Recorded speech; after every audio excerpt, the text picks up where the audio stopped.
1. Material disponible y posibilidades de utilización. Material improvisado no. Collarines cervicales. Para la inmovilización de la zona cervical, el mismo puede ser realizado mediante collarines cervicales, 2 gorras, 2 toallas, cartón o papel periódico. 2. Férulas. Pueden ser rígidas o inflables y sirven para inmovilizar extremidades. Se lo puede hacer mediante férulas, cartón o madera. 3. Vendajes. Con el fin de proteger las heridas, se lo puede realizar a través de vendajes o telas largas o franelas. 2. Composición de los botiquines médicos de emergencia. La ley de tránsito en Ecuador obliga a llevar en el vehículo pequeño botiquín con los elementos imprescindibles para atender y realizar pequeñas emergencias. Es conveniente mantenerlo siempre en el vehículo y en condiciones de ser utilizado, pues la necesidad de usarlo puede surgir en cualquier momento. Entre el material sanitario de este botiquín se puede incluir el siguiente. A. Guantes quirúrgicos. Es importante llevar un par de guantes en el interior del vehículo, a mano, por ejemplo en la guantera. Si hay que taponar una hemorragia abundante, de nada sirve tener los guantes en un lugar inaccesible. Procure mantener estériles los guantes y observe el plazo de caducidad de los mismos. B. Algodón prensado, arrollado y estéril. C. Compresas estériles. D. Vendas, gasas y apósitos estériles, gasas, apósitos adhesivos, tiritas, etc. E. Esparadrapo. F. Un par de tijeras, unas pinzas, imperdibles. G. Alguna solución desinfectante, si sabe utilizarse, una mascarilla para la ventilación artificial, aunque no es imprescindible. Sin embargo, no basta con llevar en el botiquín los productos y utensilios necesarios, lo más importante es mantenerlos siempre en condiciones de uso y saber utilizarlos adecuadamente. La ignorancia o imprudencia en su utilización pueden ser perjudiciales y hacer más daño que beneficio. No se debe olvidar que la ayuda o auxilio que se preste ha de consistir en realizar actos y manipulaciones que han de ser bien conocidos de la persona que auxilia, y que no debe hacerse nada que no se conozca como remedio útil y correcto. 3. Enlace con los servicios médicos de urgencia. Siempre que exista una emergencia, en Ecuador contamos con una línea única que es el 911, ahí debemos explicar el tipo de emergencia, con el fin de que sea referida la ayuda requerida. 4. Comunicación con los servicios médicos de urgencia y comunicación interna empresarial. El protocolo de comunicación debe ser el siguiente. 1. A lo interno de la empresa, al responsable de sur-suroeste en caso de existir. 2. Conservar la calma y llamar al 911. Dar información clara y concisa del lugar del evento, cómo llegar, explicar la emergencia y estado de la víctima y por último esperar recomendaciones. 3. Realizar la evaluación primaria y secundaria. 4. Informar características de la víctima. Cadena de supervivencia. 1. Petición de ayuda. 2. Primeros auxilios. 3. Atención especializada in situ. 4. Atención hospitalaria y rehabilitación. 5. Incidentes y accidentes típicos a bordo. Los accidentes de tránsito se pueden clasificar atendiendo a diferentes criterios, su importancia, modo e implicación de los participantes, de los cuales tenemos que los accidentes de tránsito los podemos clasificar, según su gravedad y según su lugar de impacto. Según su gravedad, de acuerdo a la gravedad del accidente de tránsito podemos decir, que se definen las siguientes clases de accidentes de tránsito, teniendo en cuenta que si se presentan dentro de un accidente de tránsito varias clases de gravedades, daños, lesiones, muerte, se tomará como referencia el hecho más grave. Solo daños. Los accidentes de tránsito solo daños se presentan cuando el resultado final del accidente es el daño a otros vehículos. Daños a terceros. Los accidentes de tránsito con daños a terceros se presentan cuando el resultado final del accidente son daños a terceros, en el entendido de daños a mobiliaria pública y de daños a propiedad privada. Accidentes con lesionados. Los accidentes de tránsito con lesionados se presentan cuando el resultado final del accidente es lesiones al menos a una persona, lesiones personales culposas. Accidentes con muertos. Los accidentes de tránsito con muertos se presentan cuando el resultado final del accidente es la muerte de al menos una persona, homicidio culposo. Según su lugar de impacto, de acuerdo al lugar donde se presenta el contacto entre los vehículos, podemos decir que se definen las siguientes clases de accidentes de tránsito, teniendo en cuenta que si se presentan dentro de un accidente de tránsito, el contacto con varias partes del vehículo, se tomará como referencia el primer punto de contacto con el vehículo. Frontales. Los accidentes de tránsito frontales se producen siempre y cuando una de las partes frontales del vehículo entra en contacto con el otro objeto. Laterales. Los accidentes de tránsito laterales se producen siempre y cuando una de las partes laterales del vehículo entra en contacto con el otro objeto. Por alcance. Los accidentes de tránsito por alcance se producen siempre y cuando la parte frontal de un vehículo entra en contacto con la parte trasera del otro vehículo. Por roce. Los accidentes de tránsito por roce se producen siempre y cuando la parte lateral de un vehículo entra en contacto con la parte lateral del otro vehículo, y se dividen en positiva, sentido contrario, y negativa, mismo sentido. Atropello. Los accidentes de tránsito con atropellos se presentan cuando se produce un impacto entre un peatón y un vehículo, siendo esta clase de accidente una de las más presentadas dentro del área urbana, y la que registra el mayor índice de accidentalidad fatal, y en estos se pueden presentar proyección, aplastamiento o arrastre, volcamiento. Los accidentes de tránsito con volcamientos se producen cuando las llantas de un vehículo dejan de estar en contacto con la superficie, por causas ajenas a la voluntad del conductor. Estos pueden ser lateral y longitudinal, vuelo de campana, total, caída de ocupante. Los accidentes de tránsito con caídas de ocupantes o conductor, se producen en su mayoría por la pérdida del equilibrio en vehículos de dos ruedas, motos o bicicletas, o en la caída de peatones o pasajeros cuando van a subir o bajar de un vehículo. Incendio, se refiere a aquellos casos en que el vehículo se incendia sin que exista accidente previo.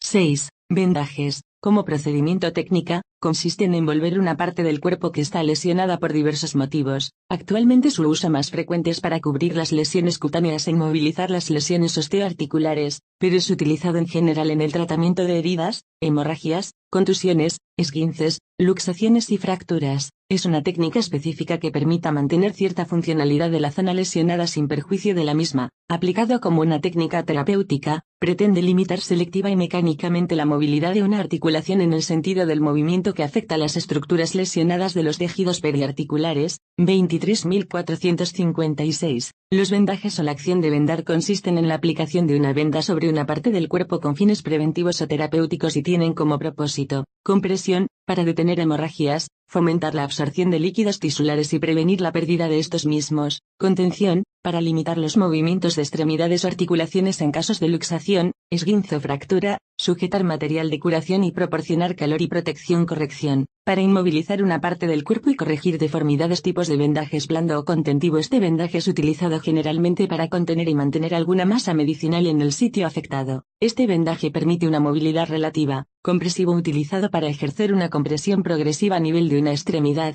de la parte distal a la proximal, con el fin de favorecer el retorno venoso. También se usa para limitar el movimiento de alguna articulación en el caso de contusiones y esguinces de un grado. El objetivo del vendaje compresivo es que, situándolo sobre la herida y aplicándole cierta presión, se consigue detener la hemorragia. Rígido de sostén, protege las estructuras capsulo-ligamentosas. Descarga, aplicación en las estructuras músculo-tendinosas. Estabilidad, evitar que se mueva una articulación lesionada o una epifisiólisis no desplazada. Compresión, ejercer una presión que se opone a la formación de hematomas musculares y eventuales derrames articulares. Circular, utilizado para fijar el extremo inicial y final de una inmovilización, para fijar un apósito y para iniciar y finalizar un vendaje. Se utiliza en lugares de anchura no muy grande como puede ser muñeca, brazo, pierna, pie, dedos de la mano. El tipo de vendaje circular es el más fácil de aplicar a una víctima ya que esta es la más factible en aplicación. Es apropiado para cubrir regiones de forma cilíndrica, como antebrazo, brazo, pierna y muslo. Espiral, utilizado generalmente en las extremidades. Cada vuelta de la vena cubre parcialmente, 2-3, de la vuelta anterior y se sitúa algo oblicuo al eje de la extremidad. Se suele emplear venda elástica porque se adapta mejor a la zona a vendar. Se utiliza para vendar una parte del cuerpo que sea de circunferencia uniforme. En 8 se utilizan las articulaciones, tobillo, rodilla, muñeca y codo, ya que permite a estas tener cierta movilidad. Se coloca la articulación en posición funcional y se efectúa una vuelta circular en medio de la articulación, luego alternando vueltas ascendentes y descendentes hasta formar figuras en 8. También sirve para inmovilizar clavícula y para formar postura. Es recomendado por un doctor para una buena formación de la columna. Espiga se realiza sosteniendo el rollo de vena con la mano dominante y se sube. Comenzaremos siempre por la parte más distal. La primera vuelta se realiza con una inclinación de 45° en dirección a la raíz del miembro, la segunda sobre esta con una inclinación invertida, 45° en dirección contraria a la anterior, la tercera como la primera pero avanzando unos centímetros hacia la raíz del miembro. Así, en un movimiento de vaivén, se completa el vendaje, que al terminar queda con un aspecto de espiga.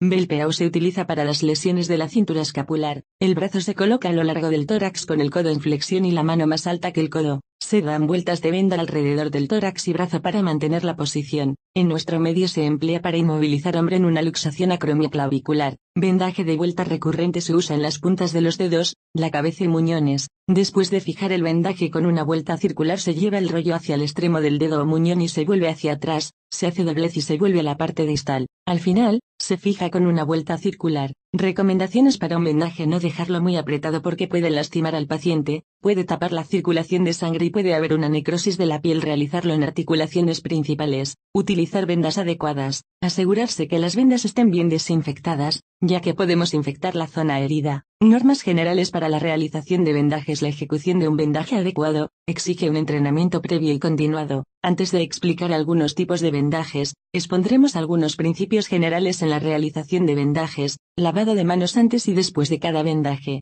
Impedir el contacto entre zonas térmicas aislándolas con gasas. Proteger las prominencias óseas antes de vendarlas. Utilizar la venda más adecuada para los fines del vendaje. Iniciar el vendaje sosteniendo el rollo de la venda en una mano y el extremo inicial con la otra. No iniciar ni finalizar el vendaje directamente sobre una herida o un área sobre la que sea posible que el paciente ejerza algún tipo de presión. Vendar de la parte distal a la proximal, de dedos a corazón.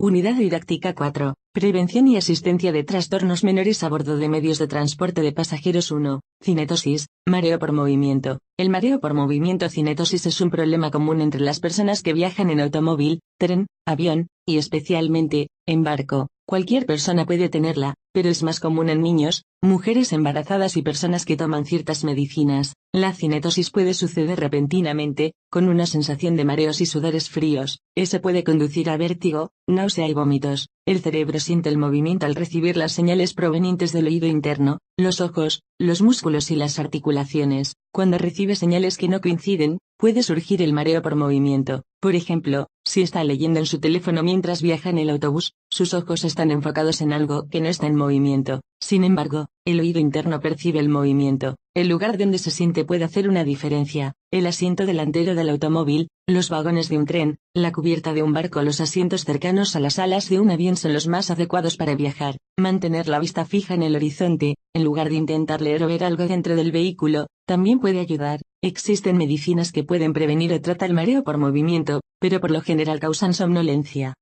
2. Lipotimia, mareo y desmayo. ¿Qué es la lipotimia? Es una pérdida breve del conocimiento debido a una disminución del flujo sanguíneo del cerebro, lo que provoca que podamos perder el conocimiento de manera completa o parcial. Causas a muchas personas, las emociones fuertes como la ansiedad, el exceso de calor, la fiebre, permanecer en un sitio cerrado o el estrés les puede producir lipotimias. Asimismo, las personas que se realizan extracciones de sangre o las que tienen la presión arterial baja pueden ser más proclives a padecer lipotimias. Otras causas de lipotimia pueden ser medicinas que provocan una caída de la presión arterial, nivel bajo de glucosa en sangre, hambre, deshidratación, incorporarse rápidamente desde una posición estando acostado o el consumo de alcohol o drogas. Síntomas: cuando una persona va a sufrir una lipotimia presentará una serie de signos característicos: debilidad, palidez, sudoración fría, visión borrosa, pulso débil, pérdida momentánea de la conciencia. Prevención: para prevenir una lipotimia es fundamental hidratarse durante todo el día, especialmente los días de mucho calor, y evitar los lugares cerrados. Además, los expertos aconsejan que las personas que han sufrido episodios de lipotimia tengan cuidado con los movimientos y posturas que realizan.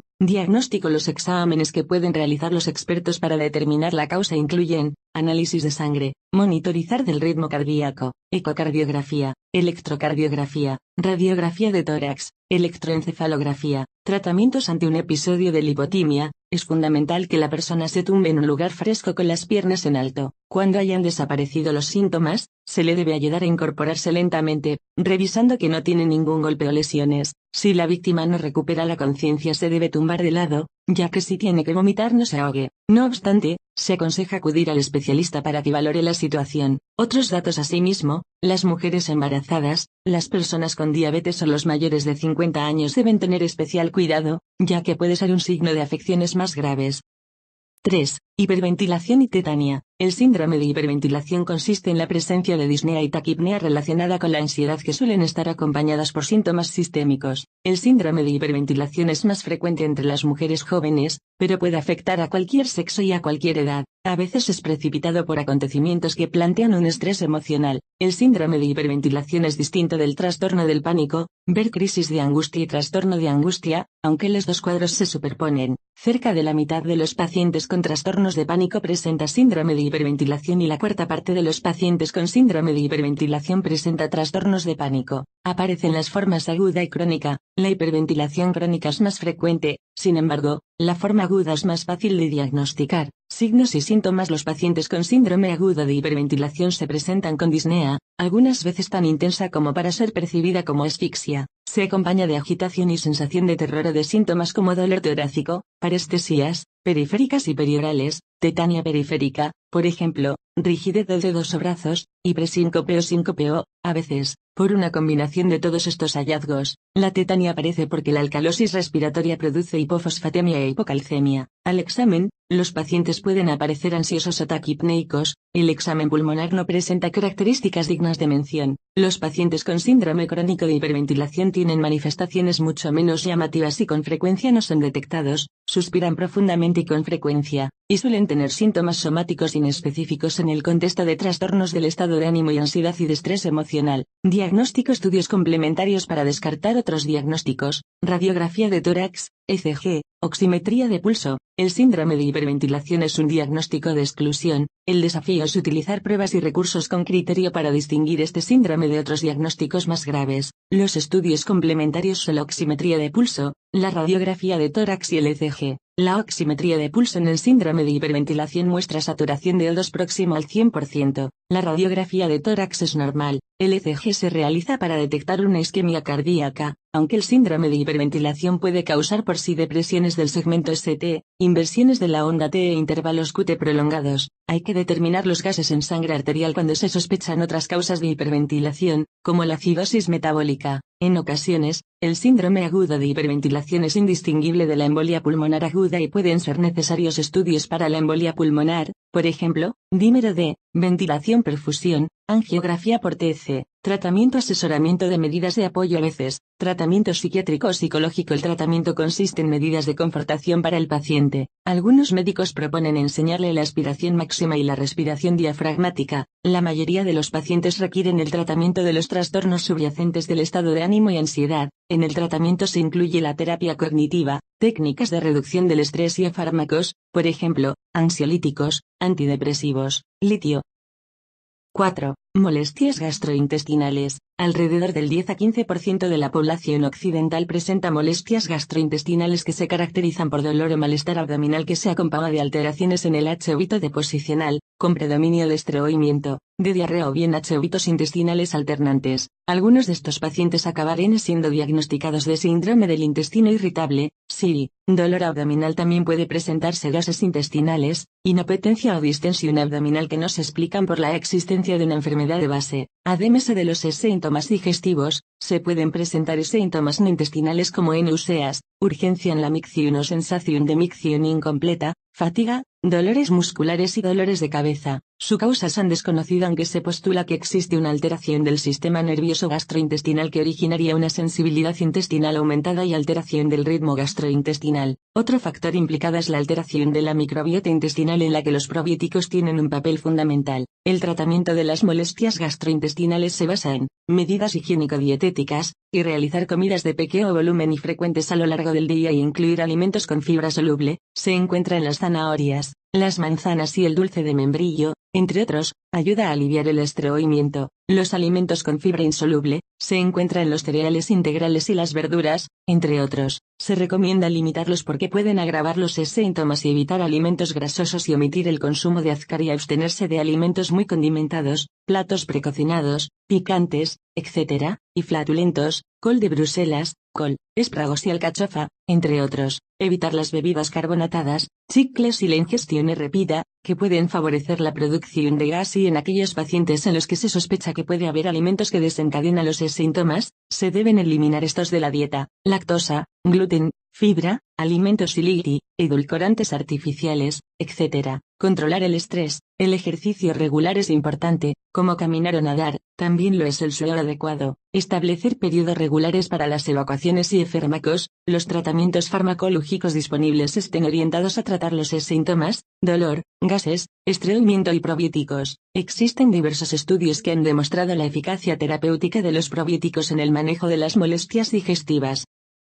5. Variotitis media. La variotitis media es una lesión que se produce en el oído medio, área detrás del tímpano, debido a un cambio de presión. Ocurre cuando las trompas de Eustaquio se obstruyen y se acumula aire dentro del oído medio. Cuando esto sucede, el tejido y los vasos sanguíneos se pueden dañar y se puede producir inflamación, que aumenta el riesgo de tener variotitis media. Tener un historial de variotitis media, estar en un avión que desciende demasiado rápido, cambiar de profundidad demasiado rápido al bucear, cambiar de presiones alturas en un viaje. ¿Cuáles son los signos y síntomas de la variotitis media? Dolor y la sensación de que el oído está lleno, zumbido en los oídos o dificultad para oír, mareos, sangrar por los oídos o la nariz, dificultad para mover un lado del rostro. ¿Cómo se diagnostica la variotitis media? Se preguntará si toma algún medicamento o si tiene algún problema de salud. Es posible que le pida que mastique, trague o bostece para liberar el aire que se encuentra atrapado en el oído medio. Puede que deba hacerse un examen del oído. Puede también que deba hacerse un examen para comprobar si el sonido puede pasar del oído medio al oído interno. El médico pondrá un pequeño tubo dentro de su oído para medir la presión y el sonido.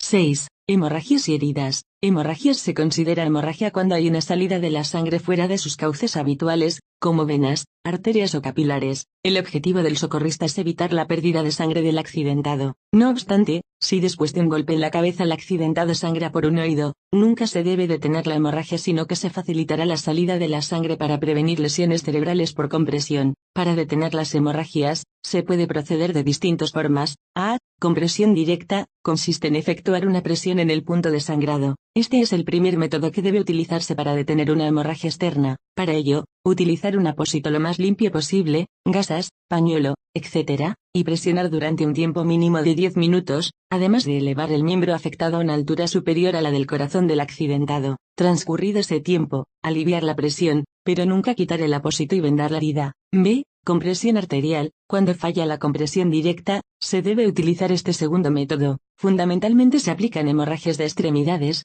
ya que en el resto de zonas no es muy eficaz. Sería el primer método a utilizar en caso de que la hemorragia la produzca una fractura abierta de un hueso. Consiste en encontrar la arteria principal del brazo, arteria humeral, o de la pierna, arteria femoral, y detener la circulación sanguínea en esta arteria, consiguiendo una reducción muy importante, no eliminación, del aporte sanguíneo. La arteria humeral tiene su trayecto por debajo del músculo bíceps de brazo, por lo que el socorrista procederá a comprimir en esta zona con las yemas de sus dedos. La arteria femoral se comprime a nivel del ganglio de la cara interna del muslo. Para ello el socorrista utilizará el talón de su mano, bien el puño en caso de comprimir en el muslo. La compresión debe mantenerse hasta la llegada del equipo médico o el ingreso en un hospital. C. Torniquete. Este método se utilizará solo en el caso de que los demás, compresión directa y arterial, no sean eficaces y la hemorragia persista, corriendo peligro la vida del accidentado. El torniquete produce una detención de toda la circulación sanguínea en la extremidad, por lo que conlleva la falta de oxigenación de los tejidos y la muerte de los mismos,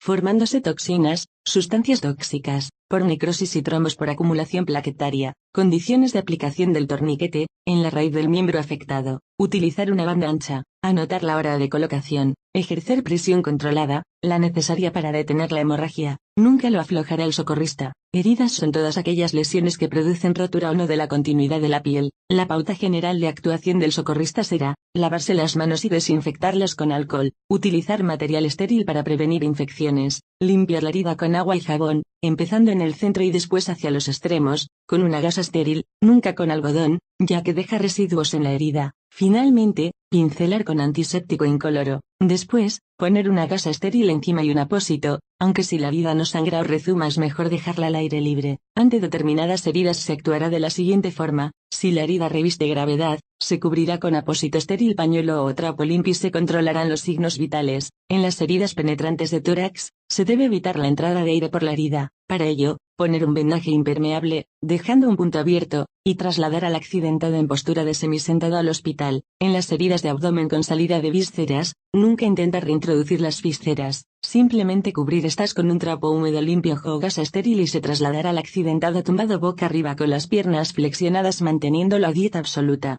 Piernas. 7. Quemaduras y sus tipos. Una quemadura se define como toda lesión producida por una excesiva exposición al calor, a temperaturas superiores a 45 grados centígrados. Las causas que pueden producir quemaduras en nuestros tejidos son diversas: fuego, calor radiante, líquidos, sólidos incandescentes, exposición prolongada al sol, productos químicos, electricidad, rozaduras o fricción. actuación ante una quemadura, eliminar la causa, apagar llamas, eliminar ácidos, etc. Mantener los signos vitales. En los incendios, las personas quemadas pueden presentar asfixia por inhalación de humos. Examinar el cuerpo del accidentado, comprobar si se han producido hemorragias, fracturas, etc. y tratar la lesión más grave en primer lugar. Refrescar la zona quemada aplicando agua en abundancia durante 20 o 30 minutos. Cubrir la lesión con vendaje flojo y húmedo, sábanas, pañuelos, camisetas, etc. Evacuar al herido en posición lateral, para evitar las consecuencias de un vómito, ahogo, a un centro hospitalario con unidad de quemados. ¿Qué no hacer ante una quemadura? No aplicar ningún tratamiento medicamentoso, ni otra cosa que no sea agua. No enfriar demasiado al accidentado, solo la zona quemada. Si aparecen temblores, hay que tapar al herido con una manta. No administrar nada, agua, alcohol, alimentos, medicamentos, etc. No reventar las ampollas de la piel, ya que el líquido que contienen protege de una posible infección. Al romperlas, abriríamos una puerta para la entrada de gérmenes. No despegar nada que esté pegado a la piel, ropa, etc., salvo en caso de quemaduras químicas. No dejar solo al accidentado. No demorar el transporte a un centro hospitalario con unidad de quemados.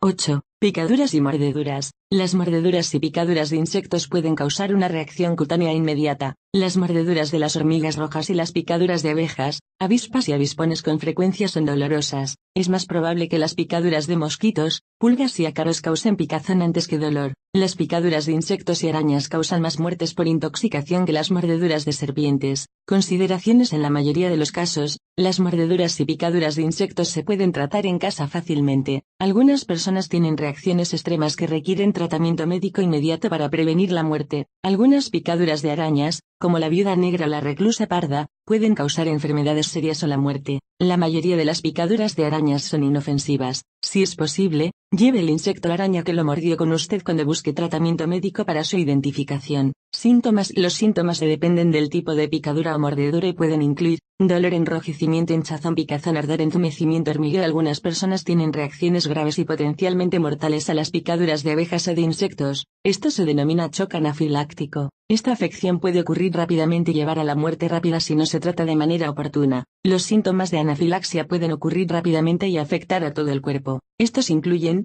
dolor en el pecho, hinchazón de la boca o la cara, dificultad en la deglución, dificultad para respirar, desmayo o mareos, dolor abdominal o vómitos, erupción o enrojecimiento. Primeros auxilios en caso de reacciones graves. Primero examine las vías respiratorias y la respiración de la persona. Llame al número local de emergencias, 911 en los Estados Unidos, e inicie respiración boca a boca RCP. Después, siga estos pasos, conforte a la persona, tratando de mantenerla calmada. Quite anillos y otras joyas que se puedan atascar ya que la zona podría hincharse. Utilice el estuche de epinefrina, EpiPen, de la persona o cualquier otro artículo de botiquín de primeros auxilios, si existe uno. Algunas personas que tienen reacciones graves a insectos llevan uno consigo. Si es necesario, trate a la persona en caso de señales de shock y acompáñela hasta que llegue la asistencia médica. Medidas generales para la mayoría de mordeduras y picaduras. Retire el aguijón si está presente raspando con la parte posterior de una tarjeta de crédito o algún otro objeto de borde recto. No utilice pinzas, ya que estas pueden apretar el saco del veneno y aumentar la cantidad de veneno secretado. Lave muy bien la zona afectada con agua y jabón. Después, siga estos pasos: aplique hielo, envuelto en un trozo de tela, en el sitio de la picadura por 10 minutos, retírelo por 10 minutos y repita el proceso. Si es necesario, tome un antihistamínico o aplique cremas que reduzcan la picazón. Durante los siguientes días, esté atento a señales de infección, como aumento del enrojecimiento, hinchazón o dolor. No se debe hacer: noreste aplique torniquetes, noreste le administre a la persona estimulantes, ácido acetil salicílico, aspirin, ni cualquier otra medicina para el dolor, a menos que el médico lo prescriba. Cuando contactar a un profesional médico, llame al 911 o a su número local de emergencias si alguien con una picadura está presentando los siguientes síntomas: dificultad para respirar, respiración entrecortada o sibilante, hinchazón en cualquier parte de la cara o en la boca, opresión en la garganta o dificultad para deglutir, sensación de debilidad, tornarse morado. Si usted tuvo una reacción grave en todo el cuerpo a una picadura de abeja, su proveedor de atención médica debe referirlo con un alergólogo para que le realice pruebas cutáneas y tratamiento. Usted debe recibir un equipo de emergencia para llevarlo consigo a donde quiera que vaya. O de emergencia. 9. Cuerpos extraños en ojos, oídos y fosas nasales. ¿Qué hacer si entra un cuerpo extraño en el ojo? En el ojo pueden entrar elementos pequeños, casi imperceptibles, como pestañas, maquillaje, arena, insectos o pedacitos de madera o metal. Esto puede producir irritación, inflamación, enrojecimiento del ojo, sensación de ardor, dolor, lagrimeo, dificultad para mantener el ojo abierto. Cuando sucede, hay que dejar que corra agua corriente de la canilla sobre el ojo afectado, con la cabeza inclinada para ese lado. También puedes utilizar solución fisiológica. En ningún caso uses hisopos de algodón, gasas o pañuelos para quitar el objeto extraño, puede producir lesiones en el ojo. No frotes ni apliques gotas o cremas. Si continúa la molestia, llevar a la persona afectada a una guardia médica o un centro oftalmológico. ¿Qué hacer si entra un cuerpo extraño en la nariz? Este problema es habitual en los más chiquitos desde los 9 meses de edad, cuando comienzan a agarrar objetos con las manos. Los chicos pueden meterse en la nariz cualquier tipo de objeto, por eso es importante alejar de su alcance cosas muy chicas, que también podrían tragar. Esto puede producir inflamación de la nariz, pérdida de líquido con sangre, dificultad para respirar. Cuando sucede, hay que quitar el objeto con cuidado para evitar complicaciones posteriores, como infecciones. Tratamiento: tapar la fosa nasal sin la obstrucción, sonar la nariz con fuerza para que el aire salga por la fosa con el objeto. Si el objeto no sale, llevar a la víctima a emergencia médica. ¿Qué hacer si entra un cuerpo extraño en el oído? Este problema les sucede más habitualmente a los chicos, aunque también puede ocurrirle a adolescentes y adultos, por ejemplo, por ponerse algodón. Los objetos que pueden meterse en el oído son pequeños juguetes, piedras, pedacitos de papel o semillas. También pueden entrar insectos. La mayoría de los casos no son de gravedad. Esto puede producir dolor por inflamación, náuseas o vómitos, dificultad para oír. Si se trata de un insecto, se puede sentir su movimiento o zumbidos.